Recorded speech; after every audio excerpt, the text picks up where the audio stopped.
Hello, everyone, and welcome to the next episode of the More Magic Book Club podcast. Today, we have another special themed episode where we're going to talk about some of our favorite books on a specific topic and give you some recommendations if you're looking for something new to read. So, today we are going to talk about standalone fantasy novels. And by this, we are defining standalone as books that you can read and contains an entire story within that. So, you're not left with a cliffhanger or kind of wondering, okay, well, what happens about this, and it continues on to the next one. So some of our recommendations do have a sequel, but you can read the book on its own and you don't have to read the sequel to finish the complete story. Demi, don't you get so tired sometimes when I mean, don't get me wrong, I love a good series, but don't you get so tired sometimes when you just want one book for one week and then you put it away?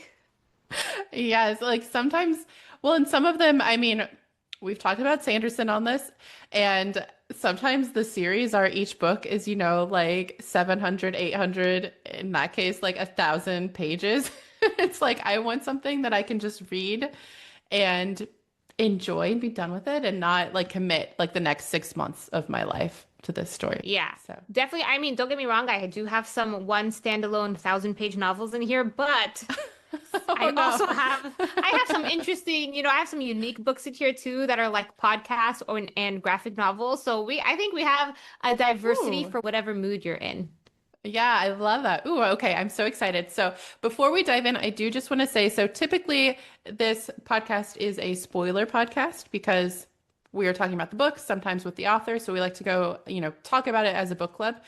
Today, since we are giving recommendations, this will be spoiler free. So we will do our best to not have any spoilers so you can listen to it and find books that you want to read and then hopefully come back and tell us if you like them or not. And if you have any standalone fantasy novels that are not on the list, please tell us because it feels like every fantasy novel is a series.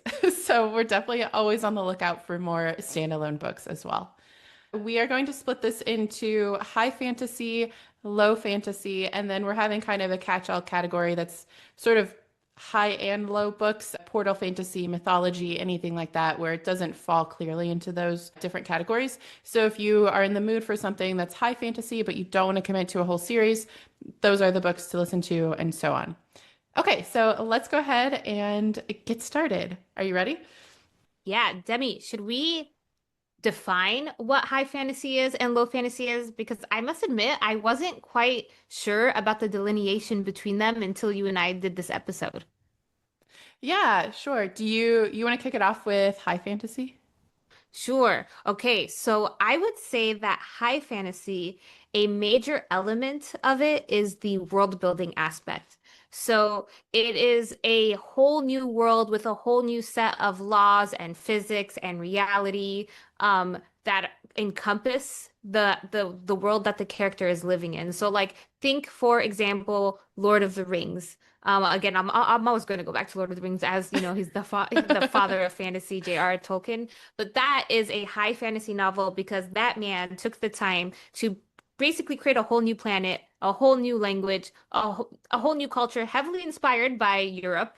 But I mean, that's just a part of life. That's how all high fantasy is. Usually, there's some kind of inspiration at the root from our real world that they take, and then they build a whole new world. So that is high fantasy. Do you think I got it right, Debbie, or do you have anything to add?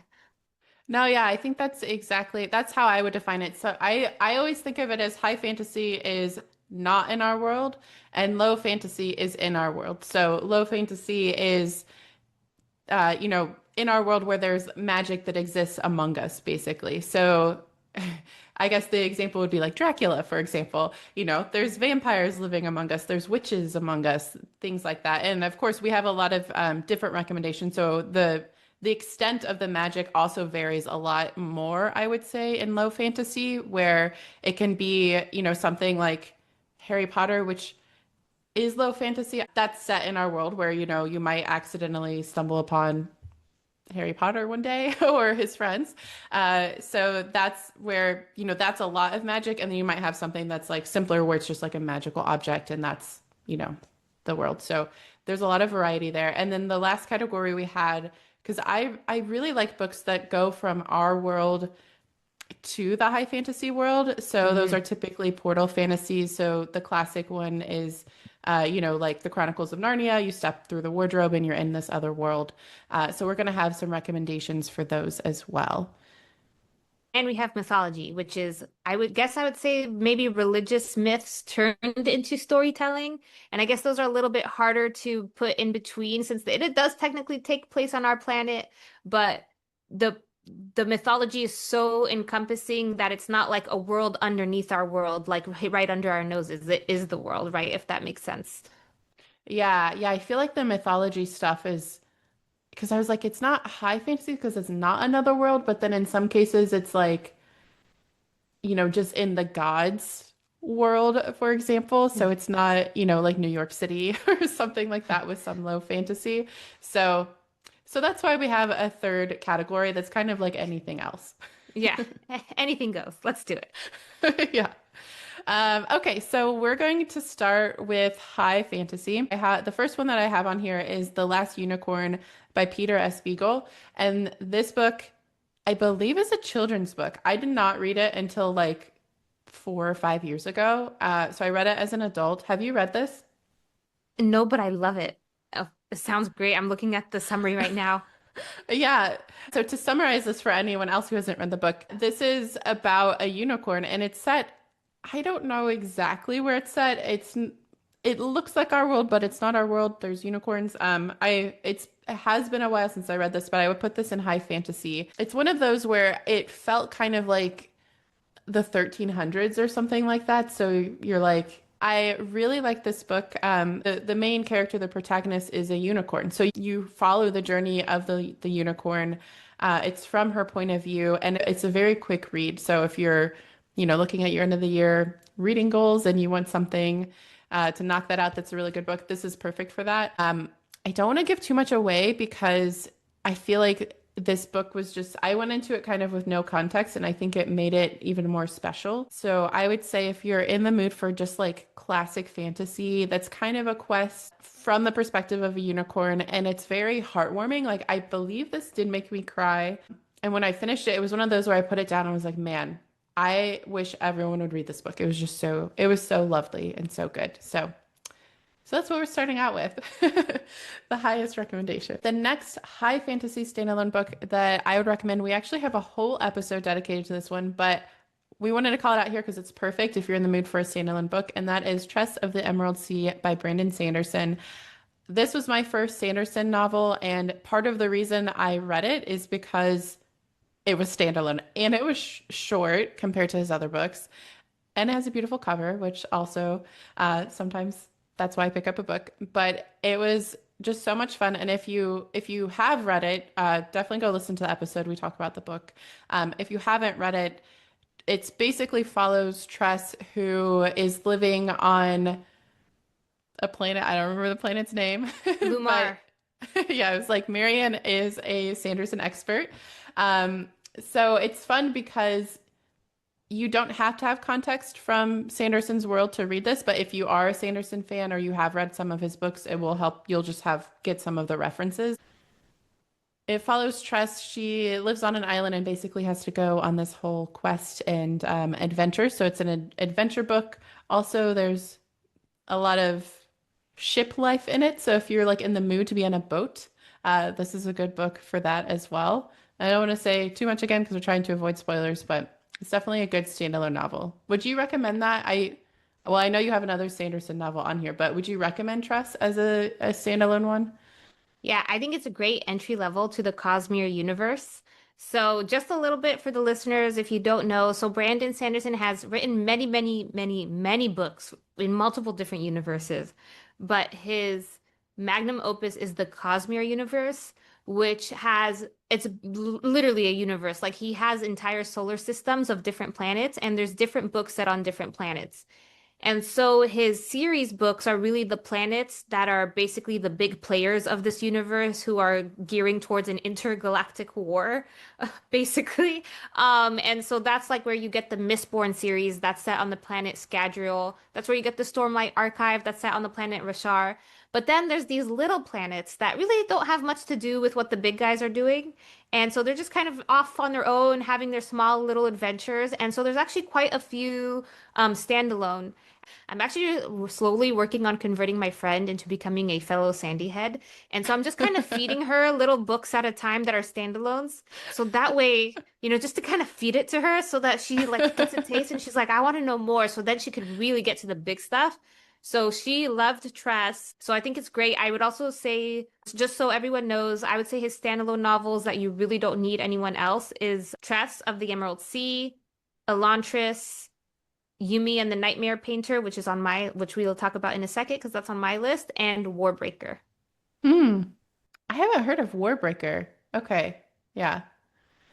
Yeah. My friend just read it and I actually need to reread it, so she let me borrow it. So thanks, Olivia. Well, do you want to go ahead and talk about Yumi and the Nightmare Yes, Painter? so Yeah. that was one of his latest books, one of his secret projects. If you remember from our Trust episode, Brandon Sanderson during COVID-19 accidentally wrote 5 books that he didn't mean to. Trust of the Emerald Sea was one of them, and so was Yumi and the Nightmare Painter. To me, personally, Yumi and the Nightmare Painter has become one of my favorite Cosmere novels of all time. I Oh, would wow. actually say that I liked it more than Tress. It was Mm. just so unique. It's about this planet that is set in perpetual darkness, minus these two lines of electricity, almost like Aurora Borealis, that pervades the whole planet. But one is a neon blue and the other is a neon pink, like a magenta pink. So it Mhm. illuminates the planet in this weird mix of neon blue and magenta pink. Heavily inspired by Japanese and Korean culture. So it's fantasy. That's also something that I like that I think is cool is a lot of older school fantasy has European inspiration, which is great. But there's been like this new trend of like looking to other parts of the world for that inspiration. And so I think that was really just a unique world building as a result in this planet. And I won't get too much into it, but it's about a man named Painter. His job is to basically there's these walking nightmares, and his Mm. job is to paint them into something else to nullify them so that they don't eat people. And there is a woman whose job is to please the spirits by piling rocks into nice little lines, vertical lines, like kind of like buildings almost. I don't Hmm. know if I mean, I see them all the time in San Diego. Do you ever see those like it's like a tourist attraction where there's like these guys piling like little stones on top of each other? Yeah, That's her yeah. job to please the spirits. And so they meet, chaos ensues. I shall provide no more. I was gonna say, I'm curious. I feel like you're like towing the line. Like you're like she builds these things with rocks. I'm like, there's something there that you're not saying. So yeah, that sounds really interesting. I mean, yeah, I could just keep every time we talk, I'm like, okay, I guess I'll read a Sanderson book next. But then there are so You're many, so next on many. my list. You're Yeah. next on my list. I know, and you're like, I keep feeding my friend. I was like, am I your friend? Or am I the person? So no, it's multiple people. Yeah, I'm an evangelist. It's what I do. Yeah, that sounds so fun though. I really like trust. So I'm curious through that. That sounds really interesting. And I love when the world itself is like just like so interesting. I think that yeah, that sounds really fun. Yeah. Yeah, and there's something specific to the world building too, but I just can't say anymore. We should probably do an episode on this at some point. If you do read it and you like it, maybe we could do a Yumi episode. Speaking of Japanese and Korean influence, it's so interesting that I liked Yumi and the Nightmare Painter because I am currently reading Sword of Kaigen by M.L. Wang, which I'm pretty sure is influenced by Japanese and Korean culture and history. So something I've mentioned before that I really liked about this book is when I first started reading it, I thought the main character was this 14-year-old boy, which I thought was fine. I was like, oh, okay, it's a YA novel. That's great. But as I was reading, I realized that there's really two central main characters, the boy and his mom. And having a his mom is in a really interesting position, something that I don't see often, the way her character is being portrayed. So like basically his mom was this kick butt woman who like, could do magic and stuff, but for some reason by the time we see her, she's like an oppressed housewife who's Mm. really upset. And I'm just so curious to see what happens. I'm about a quarter of the way through. The world building is really epic here. It's that kind of world building where you really don't understand anything that's happening. You're gonna have to finish the book and then read it again, and then you'll be like, "Oh yeah, I get it now." Like that's right. I know that magic system. Like it's like she's throwing a lot at us, like a lot of lore, a lot of history. There's also elements of government conspiracy and lies. Like a group of people, I'm slowly learning. I can't say too much, but I'm slowly learning that the world that the main character thinks he's living in is not quite the world that he is actually living in. And so I just really like it. I haven't finished it yet. So I say, but so far I'm like, okay, this is really good. I don't think the reason why we put this here is because I don't think that there's a sequel out. It might turn into a series. I'm not sure. So listeners, let us know. Yeah, I know we've talked about that one before, and I'm so curious when you finish it. Yeah, it sounds like so far you're loving it. So I once you finish it and you're like, oh, this was amazing, then I'm like, okay, I'll read that one too. It's like you just every time I talk to you, I'm like, I can't do anything else. I just need to read all of these books because they all sound so good. And we need to do episodes on all of them. Just an episode a day, a book a day. Yeah. Yeah.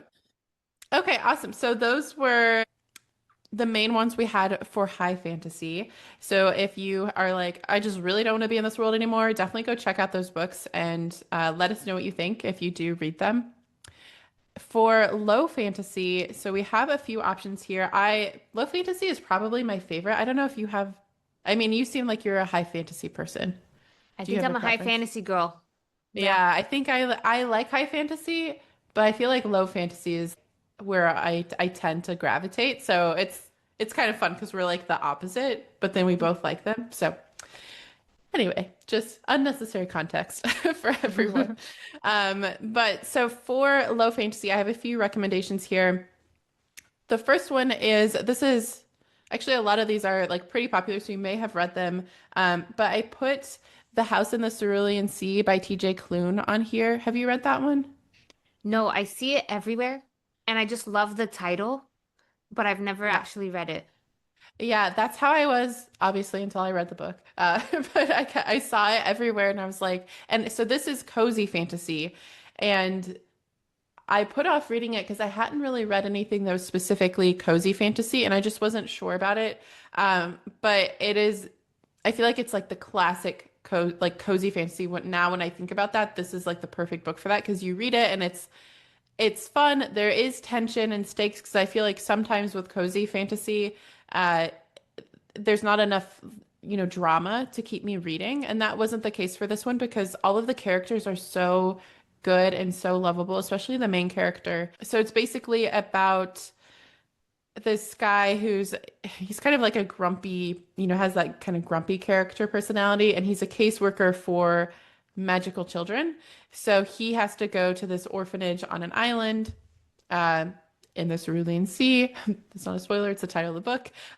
So he goes and he's basically assessing all of the children living there. And it's just really cute and it's fun. So, oh, I did want to say there is a sequel for this that I think came out last year in 2024, but it's not necessary. This can be read as a standalone novel. So I wanted to list this one here because if you're in the mood for something that's pretty quick and lighthearted and just like fun fantasy that's set in our world, but where there's magic, this is a really good one for that. So, Demi, in my yeah. head, I'm imagining Bubbles and Lilo and Stitch. Is it similar to that? You say grumpy caseworker I actually don't know island. either of those. This is crazy, but I've never seen Lilo and Stitch, which is crazy because it came out when I was a kid. I don't know how I missed it. Oh my God. Did you really? Okay, all right. Next episode is we're gonna do a special episode of Lilo and Stitch. That is okay. Watch Lilo and Stitch and let me know, is Bubbles the case manager similar to Hmm. this case manager? So let me know. Okay. Yeah, I'll have to watch that and then we Yeah. will see. Yeah, this is like I feel like I shouldn't put this on the internet because people are gonna be like, how have you never seen Lilo and Stitch? But also, yeah, it's supposed to be really good. So, It's okay. um, I've actually never watched Wally. So. Oh, really? Yeah. Okay. So Yeah. yeah, So if you're that's going down, I'll go down with you. I have seen Wally, and yeah, would that be, is it like Wally would be sci-fi and Lilo and Stitch would be like, is there fantasy in Lilo and Stitch? Man, you really do not know Lilo and I Stitch. don't know anything. I think that it's like, is it in Hawaii? I like really Yeah, don't it's know. in Hawaii. And it's definitely sci-fi because there's aliens. I won't say more because I really want you to watch it because I love Lilo's like one of my favorite Disney characters of all time. Like she's a feral child, and I think it's a representation for feral children, like feral girls. Like there should be more of that. So Okay, yeah, I'll have to watch it. And you should watch Wally because I love Wally. oh, Um, so movie recommendations in addition to books. Uh, Back to our low fantasy book recs. So another one that I have on here, I have to have a V.E. Schwab recommendation. She's one of my favorite authors.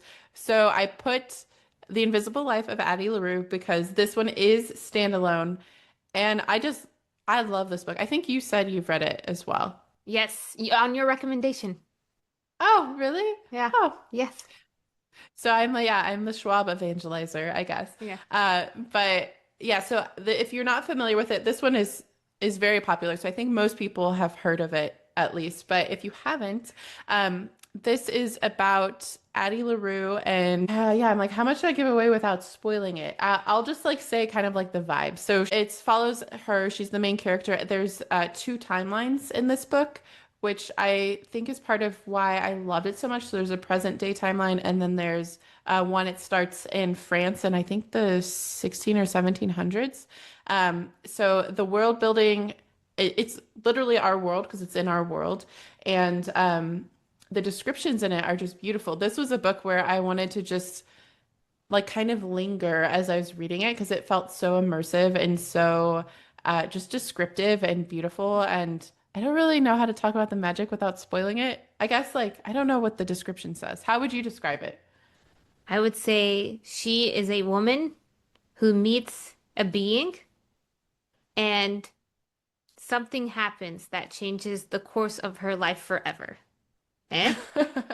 Uh, yeah, it's really it's good. I feel like this one was I liked it because when I read it, not only did I like the prose and I liked the characters, but it felt like the themes of the book were very human to me. Like I've read it, I've reread it once or twice, so I've read it a few times. And every time I read it, I'll just like cry after I read it just because it feels so it touched on just like such a part of being human for me when I was reading it. I feel like I don't know. Yeah. We could like talk about that one in so much detail. But it's really, really good. So I highly recommend it, especially if you've ever felt um, trapped by your life and like you're kind of like wanting to pursue something. So I'll just kind of leave it at that. But that's one of my favorite books. And then another low fantasy standalone recommendation I have is The Unmaking of June Farrow by Adrienne Young. So this one is, I think it's more recent. I don't know exactly when it came out. But basically, June Farrow is cursed. Her family's cursed. It's set in North Carolina. And she has to follow these clues to unravel this mystery of kind of like family secrets. I don't know. Yeah, this one was, there's a lot because it's almost like a thriller fantasy. So I don't want to say too much because there's so many like reveals in the book, but it's really good if you want something that is kind of like Appalachia and has like that family, like yeah, family secrets and like things that she's trying to figure out. So it's really good for that. Yeah. Interesting. Never heard of it, but maybe if it has would you say that it's a good Halloweeny book? Um, in my mind, it's like a spring or summer kind of book. Okay. Yeah. Okay, I get you. All right. So maybe I'll save it for my next summer read then. Yeah. Um, another book that we have in the low fantasy category, and I actually recommended this as well before, is The Golem and the Jinni by Helen Wecker. So it is a book about basically two immigrants who are also magical creatures. One is a golem, which is a mythological creature from the Judaism mythology. It is a creature made of clay brought to life by a disgraced rabbi who dabbles in dark Kabbalistic magic. And she was created to be the wife of a man who dies at sea while they are traveling from Poland to New York in 1899. So it's that kind of vibe, like the Ellis Island type of thing at the Hmm. turn of the 20th century. And then meanwhile, Ahmed is a jinni, which is a creature of Islamic mythology, a being born of fire in the ancient Syrian desert, trapped in an old copper flask and released in New York City, though it's still not entirely free. So Mm. also traveled from the Middle East to this place. They have become unlikely friends and soulmates with a mystical connection. And I won't say more. I remember it being incredibly beautiful. Apparently, Helen or Helene recently released a sequel that I have yet to read, but because I need to read this book first. But I remember loving it, wanting more, but not necessarily because there was like a cliffhanger or anything. It was just because it was just so beautiful, and I didn't want to leave them Hmm. yet. So it's just such a Yeah. beautiful book. Yeah, I feel like every time we talk about this book, you give a little bit more, and every time I'm like, "Ooh, okay, I want to read this one." Yeah, it sounds, especially since there's a sequel coming out, maybe now's the time to read it. It sounds very fun and magical. Um, yeah, especially the idea of like two magical creatures just in New York, Yeah. kind of like at that time period. It sounds like there's probably a lot of fun and like historical references and things like that. Yes, it is that great. It is Yeah. that great. Yeah. Oh, yeah. I'm gonna check it out. Okay, so those were all we had on the list for low fantasy. So let's take a look at some of our third category, which is sort of everything else. So for standalone books that are maybe they're both high and low fantasy, maybe they're portal fantasy, maybe they're mythology. So we have a few more recommendations here. So the first one that I have is it's called In Other Lands by Sarah Reese Brennan. So I read this one years ago. I don't know. Have you read this one? No, we haven't talked about this book. Never heard of it. Yeah, so I don't even know how I found it. I think it was one of those like I was at the library and it was there and I picked it up.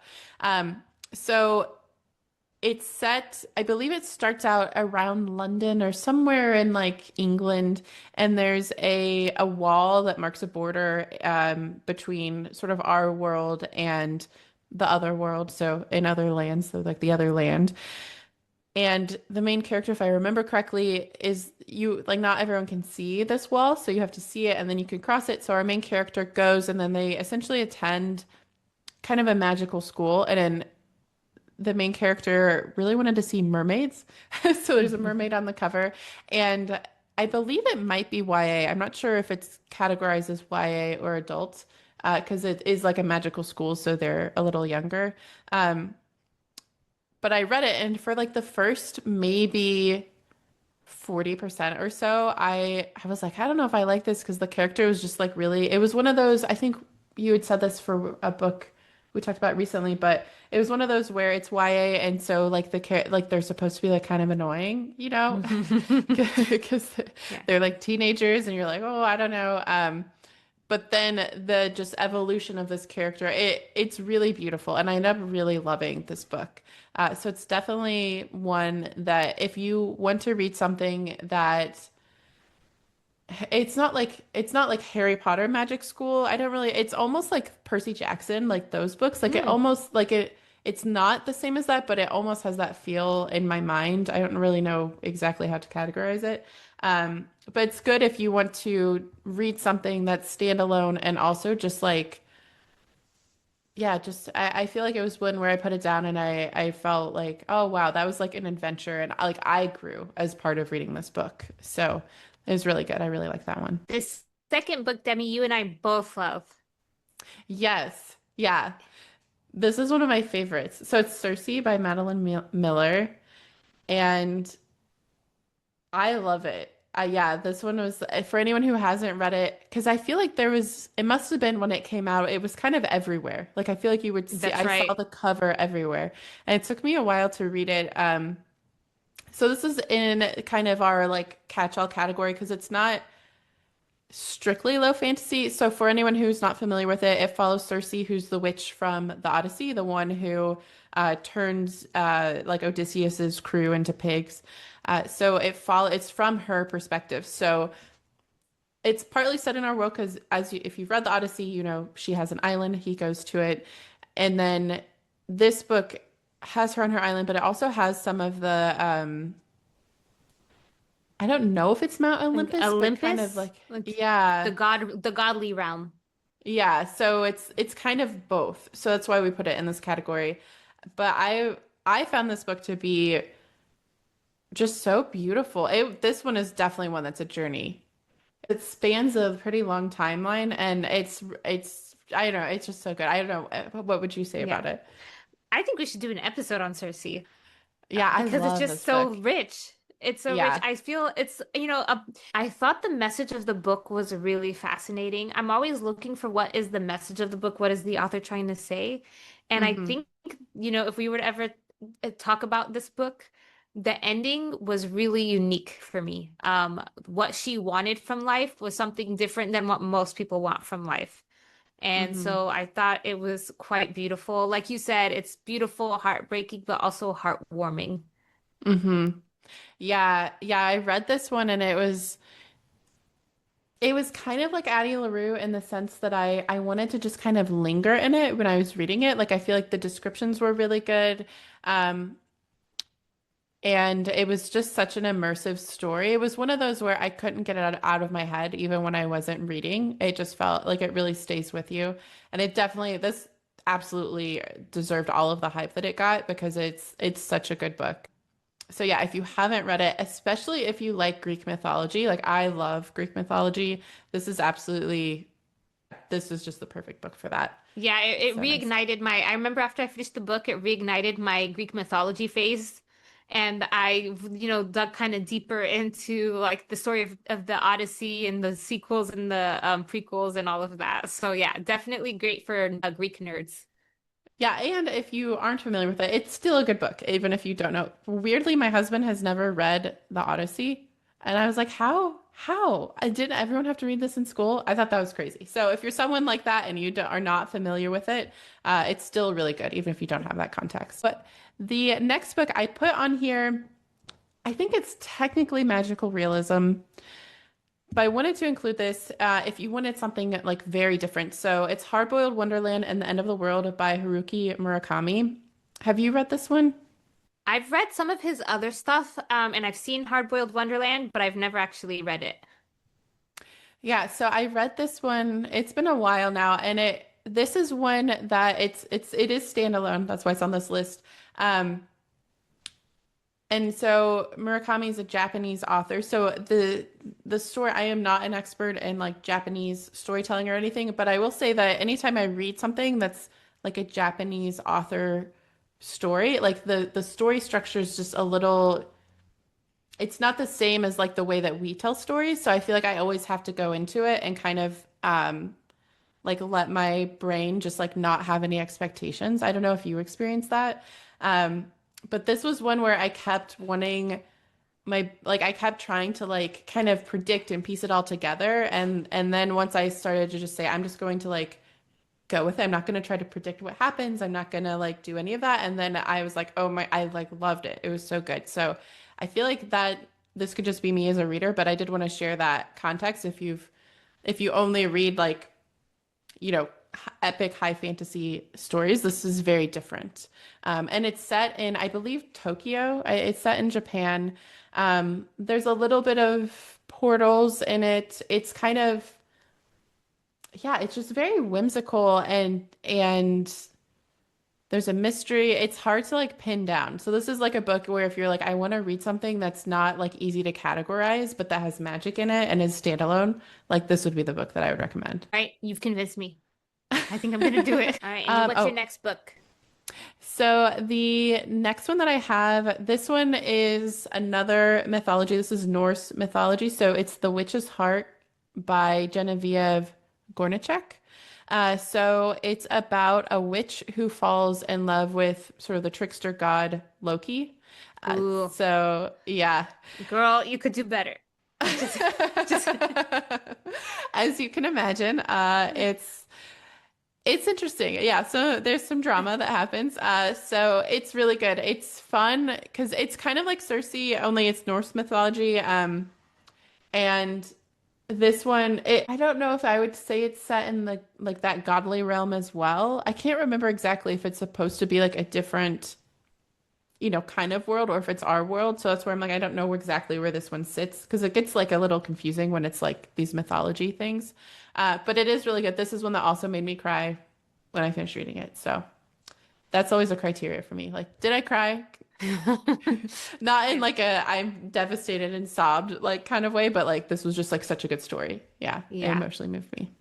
So, Yeah. yeah. There's different types of tears. There's happy tears, there's sad tears, there's angry tears. So, Yeah. yeah, not all tears are equal. Yeah.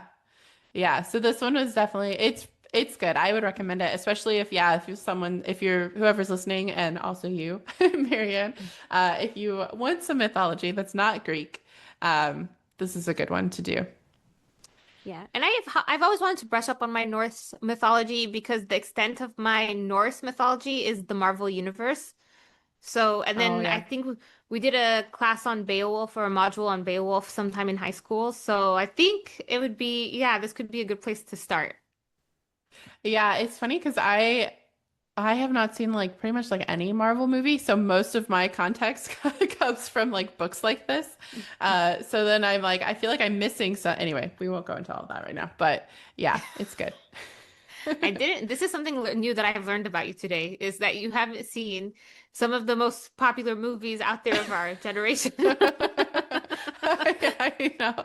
I'm like really bad. I'm telling you, my like pop culture references, people make fun of me all the time because it's like I'll know some things and then like something that like everyone knows. I'm just like, I have no idea what that is. And I don't know where I've been. Like I don't know why this happens. It just Are you happens. just not are you not a movie person?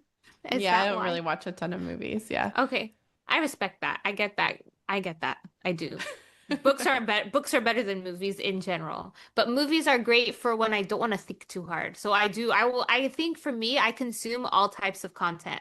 Like I if Mm. so but for sure for me personally, store books are objectively better on average, all things being equal, than movies. So like we only have a limited amount of time, so respect. Yeah. Yeah, well, in the Marvel movies, I feel like now I'm just intimidated. I don't even know how to enter it. So I feel like that would be a whole nother. I'm sure there is a podcast like how to enter the Marvel universe if you if you're like me and it's I don't know how many years later and you have not watched any of them.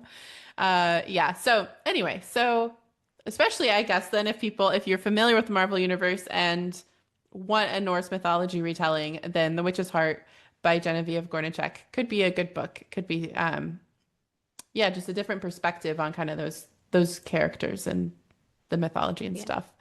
So, okay, so the next one I have on here, I think we both like this book, is The 10,000 Doors of January by Alex Harrow. I think you Yep. said you've read that. This is one Yeah, of my favorite books of all time. me too. This is one of my go-tos. I always recommend this to people. For anyone listening who hasn't read it, so this is about a character who is named January. I feel like that's not a spoiler, but I think we talked about this previously, but when I read this book, I totally thought it meant January the month. So I read it in January, which is not necessary. You don't have to do that. Though it was a good way to start off the year because I love this book. Um, so yeah, so it's about a character and there are portals and it's set kind of in I think like the 1910s or so, something like Yeah. that. Yeah. Yeah. Post-slavery, pre-Civil Rights Act. Yeah.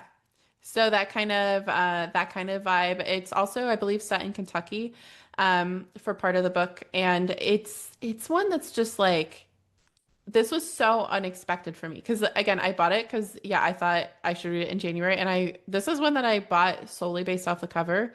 Um, I apparently do this a lot because this has come up multiple times, but I saw the cover. It's a beautiful cover, and I kept seeing it everywhere, and people were saying it was really good, so I picked it up, and um, it was just so I just could not put it down, and everyone I've recommended it to cannot put it down, even if they're not readers. Like I've had friends who don't really read a lot of books, and then they're like, "Oh my gosh, this book was truly amazing." So if you haven't read it, highly recommend it. And then also any of her other books.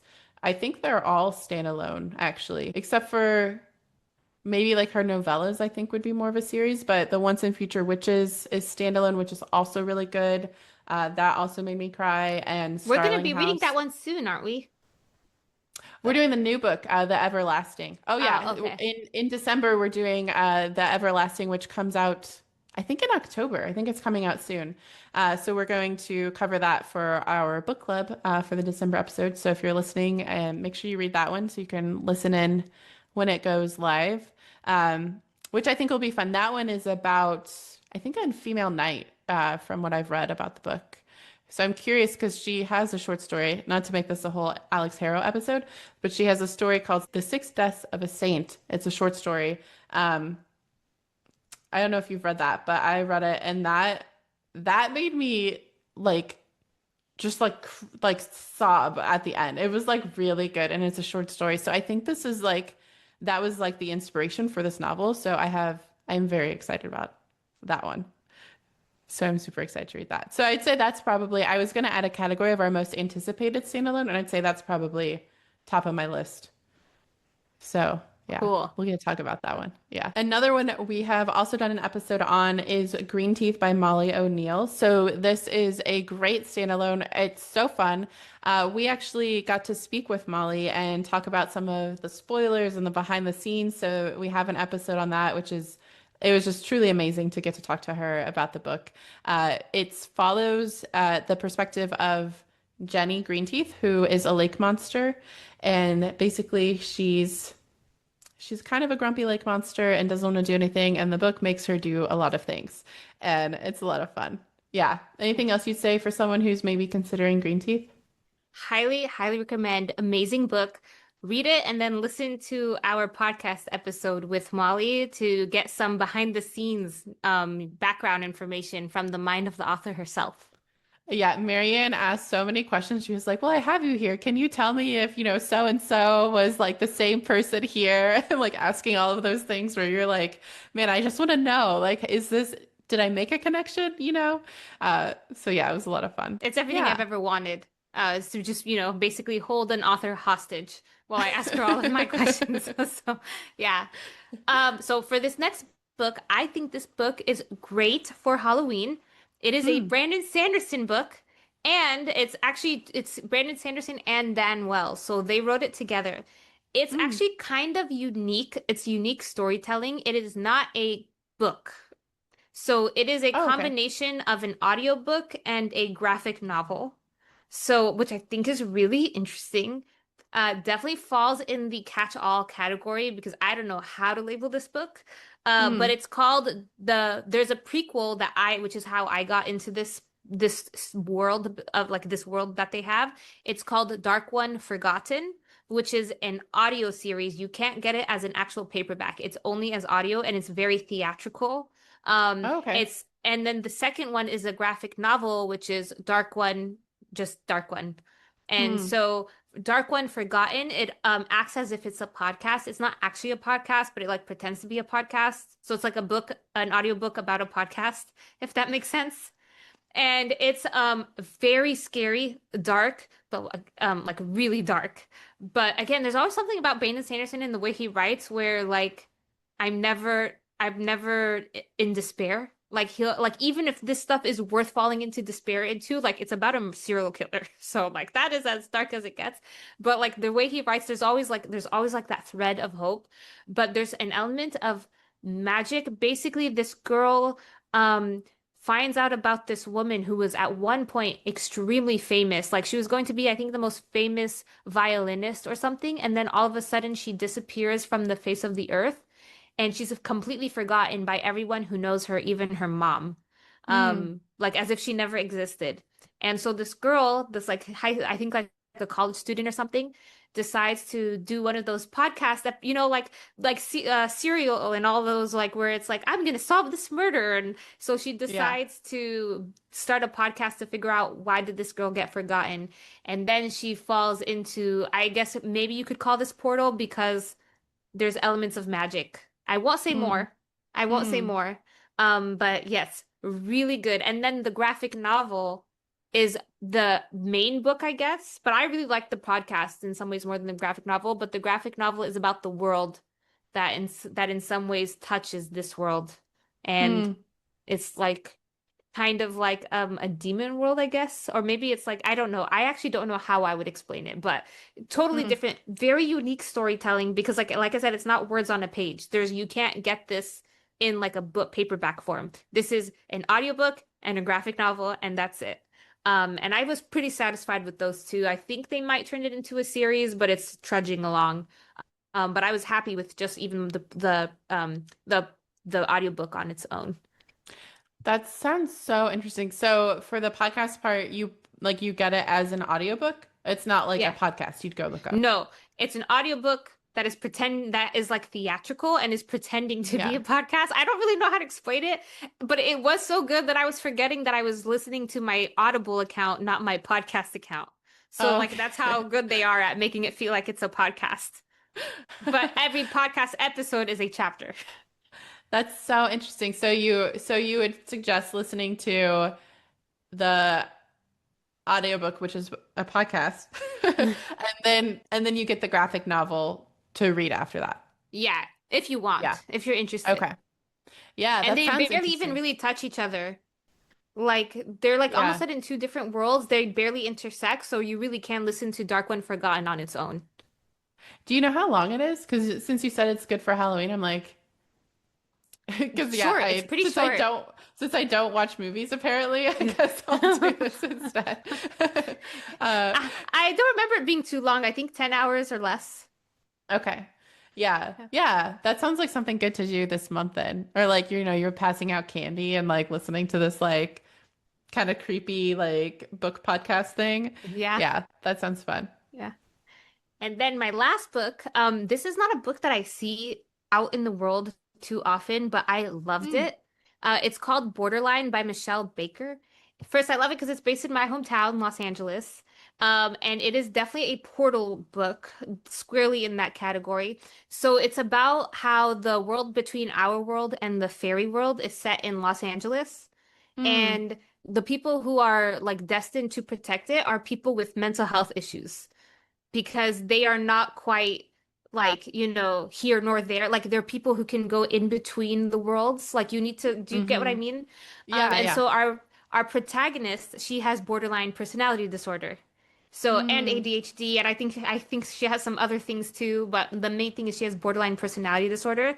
She was a stunt double who she's also like disabled, I think. She was a stunt double who got into an accident during one of her stunts for like a Hollywood movie. And Hmm. so basically the fairies on the fairy side, their job, like because LA is the border, that's why so much creativity happens in Hollywood because the fairies are Oh. act almost like muses or inspiration to the humans on the human side. And so she gets hired to protect this border between the two worlds. And I can't remember. I think she stumbles onto some kind of conspiracy, but the thing is no one believes her because she's mentally Oh, yeah. she has like mental health issues, so no one believes her. So I just thought it was such a triumphant book because it's about a woman who's like just like completely un like how do I say this? Like she's a woman who's been completely Yeah, like dismissed by yeah. society, Hmm. but she's actually a hero. And like she figures it out. So it's such a good book. I think the author might be struggling with cancer. I think that might be why she hasn't Oh, wow. written much, but it's based off of her own life and her own mental health struggles too. So I felt like this book was really good mental health representation. And again, I just like the like idea that like, oh, there's a fairy world right in my hometown, that like I just got to cross into it and Hmm. pass the border. So I thought that was really nice. Yeah, that sounds so fun. I think you had mentioned this to me before and I forgot about it. And now you're mentioning it again. And I'm like, I should read this. It sounds really cool and really creative. And I love, yeah, I mean, I love low fantasy. Anything where there's like our world and then you can go through a portal to a magical world or where you just have to like look the right way and you'll find the magic in our world. That's like, I love those books. Because then it's like, well, maybe it will happen to me. Yeah, exactly. It's a nice thought. Yeah. Yeah, that's a good one. Well, that was everything that was on our list today for some standalone fantasy novels.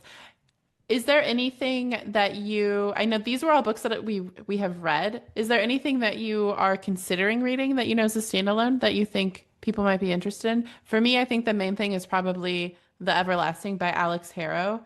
And then I know Molly O'Neill, author of Green Teeth, she does have a book coming out in February that I believe is also standalone. So those are the two that are just on the top of my head that I'm really excited about. But yeah. My friend just recently told me about this book called The Fourth Wing by Rebecca Yarros. Have you heard of it? Oh my God. Yeah. You're like making fun of me. This was like, where have you been? Oh, really? I haven't read it, but this was like, I don't know, 3 years ago. This was like Oh, everywhere. It was like sold like millions of copies, I think. It was like the number one book for oh, good for Oh my her. God. Well, it That's kind seems of like if I great. was like, oh, there's this book called like Harry Potter. Have you heard of it? Like it's, I mean, not that level, but like But it's close. Okay, so is it a standalone or is it a series? it's a series. I haven't read it, but oh yeah, it's a series because I know people were excited about the second one, but I think it was originally written to be standalone, but I haven't read it, so don't quote me on that. But yeah. I'm looking at the Goodreads and it has 3 million ratings. So I I think you might be right. It might be Harry Potter levels of Oh, that's so funny. Okay. Well, on that note, thank you everyone for listening. Thank you, Marianne, for sharing your book recommendations, even if they're the most popular book like in the past 5 years. Um, so yeah, for everyone listening, if you have any standalone fantasy books that you read that you love, please let us know because we're always looking for those. Like we said, sometimes you just don't want to read an entire series. So it's good to have a book that you can read where beginning to end and it just concludes and it's nice and satisfying and it's a good book. So please let us know if you have any recommendations. For the next episode for the book club, we will be reading also a standalone book, Bury Our Bones in the Midnight Soil by V.E. Schwab, which is her vampire uh, book. So we're going to release that around Halloween. So this is perfect to read if you are in the mood for something kind of spooky and with, magical creatures for October. So definitely check out that episode.